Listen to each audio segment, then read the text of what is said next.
Hi, my name is Belgica and I'm an actress in the San Francisco Bay Area, and I make acting related videos every Monday and Thursday. So if you're interested in that, go ahead and subscribe right now. Today I wanted to talk about how in-person auditions work in just a general overview because I know there's been a lot of people that have commented like, I just don't know how auditions work and I want to get into acting and I want to know what to expect. So I'm just going to do an overview of everything from submitting to an audition all the way until hearing back whether you got the audition or not. So how do you even get an audition in the first place? Well, you can self-submit on casting sites, and depending on where you live, you can use different ones. I know I use here in the Bay Area Backstage Casting, SF Casting, My Casting File, Pop Casting, all of those. Or my agent will submit me to stuff, which in my experience I have found that they submit me to things that are much higher paying. And so, either you or they submit you to an audition and you hear back from the person that's casting it, like, yes, I want to invite you to this audition. Here's your time slot. Come in on Tuesday from 1:45, and then, you'll have the slot until 2 p.m. That's just an example. So once they have invited you, they will provide something for you or ask you to prepare something. I have found that there's just a few that are the most common. One, they'll ask you to prepare a monologue, like a 1-minute monologue, especially for theater. I've only ever auditioned for theater with a monologue, but I haven't auditioned for theater in a while. So this is going to be more like commercial or on camera stuff. So either prepare a monologue. If it's theater, of course, do a theater monologue.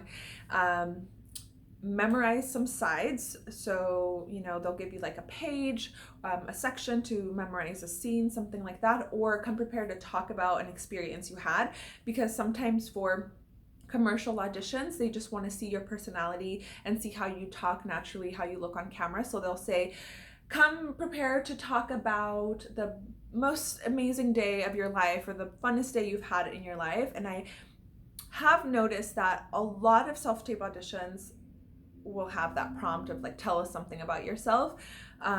So in general, like, just have that in the back of your mind, or maybe write down different prompts for that or ideas for that, so that when they do ask you for something, you're not like, oh, what am I going to talk about this time?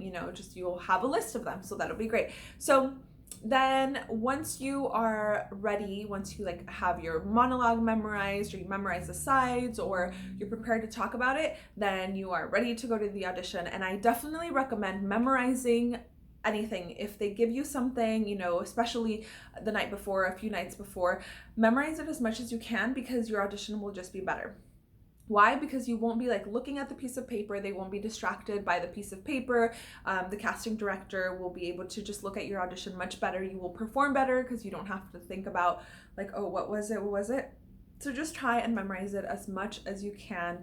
The more you practice memorizing, the better you will get, because I find whenever I get a self-tape audition, I read it a few times and then I think about, the choices my character is going to make and just how the script makes sense. And usually I'm able to memorize something that's, a paragraph or more, just by reading it like 10 to 12 times.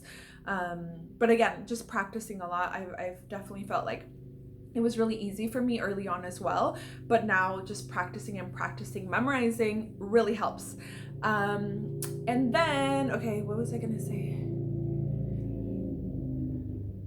And then what to bring to your audition. So a headshot and resume, of course. A lot of places nowadays don't ask you for your headshot and resume in person, but I would still say to bring it. I know a lot of them just don't like grab it from you, but at least if you have it in hand and they do ask you for it, then you're gonna look way more professional than everybody else, because a lot of people don't bring it anymore, at least in my experience, because just you don't really give them out that much. But my agency to this day still tells me every time to bring my headshot and resume, and of course be on time. So make sure to bring that. And then as far as your outfit, there's I think in general, 3 different ways that you can go about this, and each way has its own like reasoning, and I definitely agree with each one, but my favorite to do is the one that I do. Of course, it is wearing something that your character would wear. So if you're auditioning for like a mom, just maybe something casual, because a lot of the mom roles are like, oh, going to the grocery store with your kids or whatever. You know, especially if it's something easy or something you might have, like a soccer outfit, or you know, somebody going to a party, a nurse, something like that. So those are super easy. That's generally the route I like to take, because the casting director will be able to see you better in that role. And then the other one is just wearing all black, which I used to do a lot when I auditioned for theater. I just didn't want to try and figure out, you know, what the character would wear, because sometimes it's really elaborate, especially in theater. And I just found that wearing all black worked for me, and then that way they can just concentrate on me and my personality and my acting abilities, rather than, oh, that's a nice skirt, and, you know, kind of get distracted or whatever. I just like to do that in theater, but you can do that as well on camera. Solid colors are good too, so just think about that. And then the third thing you can do is wear something that you wore, or the exact same thing that you wore for your headshot. I think it sounds kind of crazy, but it also makes sense. And let me tell you why it makes sense. If you look exactly like your headshot, when the casting directors are like looking through the headshots, and they're going to be like, oh yeah, that person, because you look exactly like it. Some people tend to look really different in their headshots. I like to look as much as real life as possible, especially for commercial auditions, because they need you to look like what you are presenting, because sometimes they just cast you straight off of the headshot. So I don't want to come in and be like, surprise, I have pores. So that's another thing you can do. Just wear the same thing. And then that also helps you for preparing to go to an audition, because you will always know what you're going to wear. And if you only wear that to the audition, then you won't have to like clean it every time, because it'll be clean, and you can wear it for a bunch of auditions and then clean it, you know, and wear it again. What was I gonna say? Okay, so once you're ready, you are at the audition. Once you arrive to the audition on time or a few minutes early, there will be somebody at the front who's going to check you in. They'll ask you for your name and what time your audition slot was. Sometimes they'll ask you to actually write stuff down yourself, like just to check in, name, email, phone number, are you available these days, kind of thing.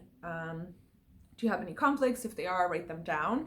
And then after that, you'll go sit down, and sometimes they'll have the sides there, or just a prompt of what you're going to be doing, especially for commercial auditions where there's no speaking roles and you're just going to be doing actions. They'll just give you a little list. Like, first you're going to pretend you're playing soccer. Then you're going to be like, oh, what's that? The ice cream man. And like, you know, like just some kind of action. And while you're waiting for your turn to audition, you can talk to the rest of the actors that are there. It's a small world, especially in the Bay Area. You'll see somebody that you know, say hello, catch up. But also what's really important is if you are going to be auditioning with another person in a few minutes, maybe like say, hi, this is my name. How's it going? You know, just get to know them a little bit so you're more comfortable when you go into the audition and you know what to expect, because you had a few minutes to talk to them about whatever, you know, so you're chill, you got to know them a little bit. So definitely recommend that. Once you go into your audition, you usually have like 15 minutes in there. You'll do it once, and then the casting director or the person filming the audition will be like, okay, now you guys do it this way, or they'll give you a little bit of feedback. Maybe they want to just see it another way. Maybe you didn't do it exactly like they wanted you to do it, so they're going to make a few adjustments, and then you'll do it again, and then they'll say thank you. I've never been to an audition where they're like, okay, you're done, that's the end of your audition, please go.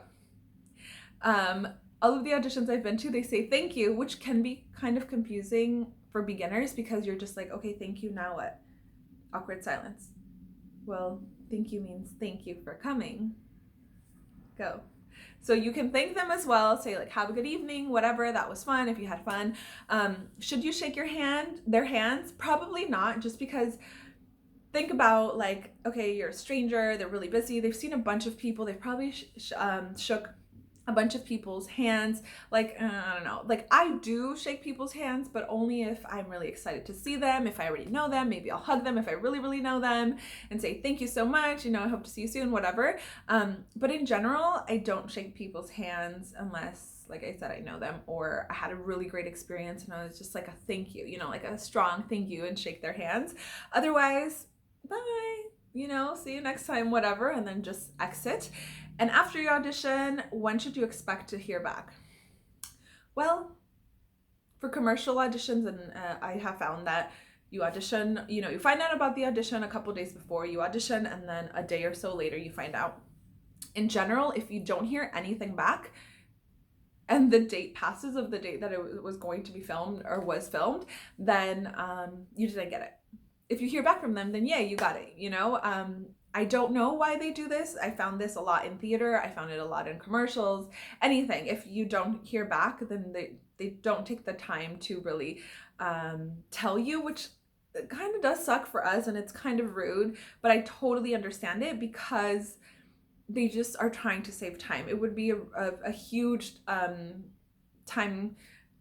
It would just be very, very timely for them to each person, like, thank you so much, this is what I liked about your audition, this is what I didn't like, this is what you can improve on. Like, it would be great if we got feedback every time, you know, but they just don't, and it's okay. They gotta, you know, keep their eye on the thing that they're going to be filming or the play or whatever. But don't feel bad if they don't get back to you. Just keep auditioning. Just because somebody hasn't cast you and you've auditioned for them a lot of times doesn't mean they're never gonna cast you. It could be that they don't have something for you right now, or, you know, they really liked you, but it's just not exactly right. Somebody else was a little bit more fit for the role. So don't be discouraged. Keep on auditioning.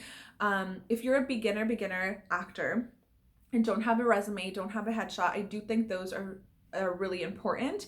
And I can talk about in the future how you can get headshots in, you know, and get a resume just from a very, very beginner.